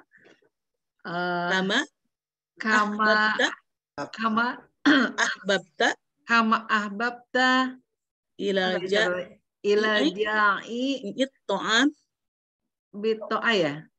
To'am makanan artinya. Ilal ja'i to'am. To'am ada hamzah, ada ain 2. Ilal ja'i to'am wa ila dhamai ma'a. Hafal, ya, di sini juga insyaallah.